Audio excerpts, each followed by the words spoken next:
আসসালামু আলাইকুম। আশা করি সবাই ভালোই আছেন। তো আজকে আপনাদের সাথে শেয়ার করব দেশি মোরগের ঝাল ঝোল। তো আপনার ভাই আবার দেশি মোরগ রান্না করলে বলে একটু ঝাল বেশি বেশি করে দিও। তো ঝাল করেই তরকারিটা রান্না করলাম। তো এখানে কড়াইতে পরিমাণ মতো তেল দিয়ে এর ভিতর দিলাম কিছুটা গোটা মশলা, তারপর দিলাম 1 কাপ পরিমাণ পেঁয়াজ। পেঁয়াজটা একটু হালকা ভেজে তার ভিতর দিলাম আদা রসুন বাটা, জিরা বাটা। তো এখন ঝাঁকানাকা করে এটাকে একটু ভেজে নিলাম। তারপর দিলাম একটু পানি, তারপর দিলাম হলুদ গুঁড়ো, ধনিয়া গুঁড়ো, তারপর দিলাম বাটা মরিচ। আমি আজকে বাটা মরিচ বেশি করে দিয়ে তরকারিটা রান্না করেছি। তারপর দিয়েছি স্বাদ মতো লবণ। তারপর দেখুন একটু পানি দিয়ে দিলাম। তারপর ঝাঁকানাকা করে নেড়ে চেড়ে তেলটা উপরে উঠে গেলে দিলাম মাংসটা দিয়ে ভালো করে ঝাঁকানাকা করে আবার একটু নেড়ে নিলাম। তারপর দেখুন ঢাকনা দিয়ে দিলাম। তারপর আবার একটু নেড়ে চেড়ে দিলাম। তারপর আবার ঢাকনা দিয়ে দিলাম। তারপর আবার একটু নেড়ে চেড়ে এর ভিতর দিয়ে দিলাম একটা আলু। তো আলুটা দেওয়ার পর আবার একটু নেড়ে চেড়ে আবার ঢেকে দিলাম। তারপর কিছু সময় নিয়ে আমি এটাকে রান্না করেছি। দেখুন মাংসটা আমার কষানো হয়ে গেছে। এখন দিয়ে দিলাম পানি।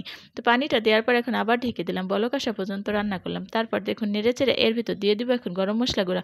তো গরম মশলা গুঁড়াটা দিয়ে দিলাম। তারপর আবার একটু নেড়ে চেড়ে এখন এটাকে আবারও ঢেকে দিয়ে আমি 5-6 মিনিটের মতো আবার রান্না করব।